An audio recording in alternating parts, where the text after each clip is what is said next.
এনসিপির নেতারা প্রায় বলেন যে তাদেরকে আসন দিয়ে কেনা যাবে না। এমনকি চেষ্টা কেউ করছে কিনা তার কোনো সূত্র নেই। কেউ বলেন যে এখন বার্গেনিং করতেছে, সে কারণে যথেষ্ট জোশ দেয়া কথাবার্তা বলছে। কোনো কোনো ক্ষেত্রে তারেক রহমানকেও ইঙ্গিত করে কথা বলছেন, ডক্টর ইউনূসকেও বলছেন। তো সেটা মনে করা হচ্ছে যে ডক্টর ইউনূস মনে হয় উল্টে গেছে, যেহেতু এনসিপির উপর ভরসা করছে না, সুতরাং তিনি বিএনপির সঙ্গে আপোষ করেছেন। 13ই জুন লন্ডনে যে বৈঠক এবং যৌথ ঘোষণা, এটাকে হাসনাত আবদুল্লাহ বলেছেন যে শেষ দিয়ে এসছেন ডক্টর মোহাম্মদ ইউনূস। তার পাশাপাশি সেই কথাটা বলা হচ্ছে যে আমাদের আসন দিয়ে কেনা যাবে না। মানে কখন কেনা যায়? যখন নাকি বেচা কেনা হাটের মতন এদিক ওদিক দৌড়ায়। জাতীয় পার্টি যেমন একটা কেনা বেচার মানে দোকান ছিল, যে জাতীয় পার্টিকে দাম দিয়ে তুমি কিনতে পারবা কিনা। এটা নিয়ে জাতীয় পার্টিকে নিয়ে বিএনপি এবং আওয়ামী লীগের মধ্যে একসময় প্রতিযোগিতা ছিল। তো এনসিপি কি এখন সেই জাতীয় পার্টির অবস্থানে আছে যে মানে কেউ কেনার চেষ্টা করছে, কিনলে তার শক্তিটা বৃদ্ধি হবে? নিঃসন্দেহে এনসিপি একটা শক্তি, তারুণ্যের একটা শক্তি। তাদের এখনো পর্যন্ত সাংগঠনিক অবস্থা কেমন বোঝা যাচ্ছে না। যেমন এক সময় রংপুরে 35টা আসনে এরশাদ জয়ী হয়েছিল একচেটিয়া ভাবে।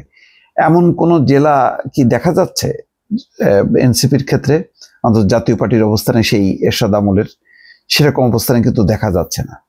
কোথায় এনসিপি জিততে পারে সেরকম কিন্তু নমুনা পাওয়া যাচ্ছে না। এখনো যদিও 6 মাস আছে, সেই 6 মাসের মধ্যে কি জোয়ার তুলে দিতে পারবে কিনা এনসিপি বোঝা যাচ্ছে না। কিন্তু এখন পর্যন্ত বাজারের পণ্য হিসাবে এনসিপি কতখানি মানে গুরুত্বপূর্ণ।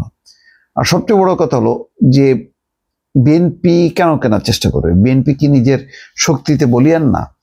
বিএনপির ধানের শীষ নিয়ে তার শরিকদেরকে তারা দেবে বা শরিকদের সাথে সমঝোতা করবে, সেখানে এনসিপি কে দিলে কি লাভ হবে? মানে এনসিপি কে দেয়া মাত্রই কি তারা জিতে আসবে? এমনকি যদি মানে আসর দেয় 10টা বা 20টা, এবং এখন বলা হচ্ছে যে দলীয় প্রতীকে নির্বাচন করতে হবে। তো এনসিপি এখনো নিবন্ধন পায়নি, হয়তো পাবে। পাইলে নতুন একটা মার্কা, সেই মার্কা দিয়ে কয়টা আসন জিতে আসতে পারবে? 10টা, 15টা, 20টা পারবে কি? কেন তাহলে এই কথা বলা হচ্ছে? এটা কি বাজারে নিজেদের দামটা বাড়ানোর জন্য কিনা? সেই কারণে হাসনাত আবদুল্লাহ আবারও বলছেন এনসিপি কখনো আসন ভাগাভাগি বা সমঝোতা রাজনীতিতে জড়াবে না। তাহলে কি এককভাবে করবে? সেই ক্ষমতা কি আসলে দৃশ্যমান? কেউ কি বলে যে এনসিপি বাংলাদেশের মিনিমাম 10টা 20টা জায়গা থেকে জিতে আসবে? সেটাও কিন্তু বোঝা যায় না। তিনি স্পষ্ট করে বলেন আমরা বিক্রি হতে আসিনি, আমাদের আসন দিয়ে কেনা যাবে না, নতুন বাংলাদেশ গড়াই আমাদের লক্ষ্য। এটা একটা ভালো, যে আদর্শিকভাবে একটা বাংলাদেশ গড়ে তোলা, সেটা একটা হইতে পারে। সেখানে নির্বাচনে জয় পরাজয় বড় কথা না, অর্থাৎ একটা লক্ষ্যে মানে আন্দোলন করে যাওয়া। যেমন বাম গণতান্ত্রিক অনেকগুলো রাজনৈতিক দল আছে, সিপিবি, বাসদ, তারা কিন্তু একটা লক্ষ্য নিয়ে কাজ করে যায়। তাদের জিততেই হবে, কোনো সংসদীয় আসন পাইতে হবে, এমন কোনো লক্ষ্য নেই।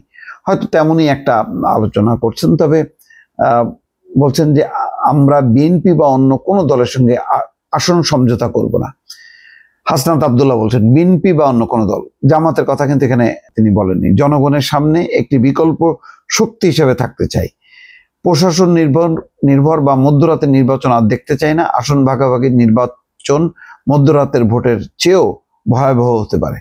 অর্থাৎ আসন ভাগাভাগি যদি হয়, সেটা মধ্যরাতের ভোটের চেয়েও মানে অনেক মানে ভয়ঙ্কর হতে পারে।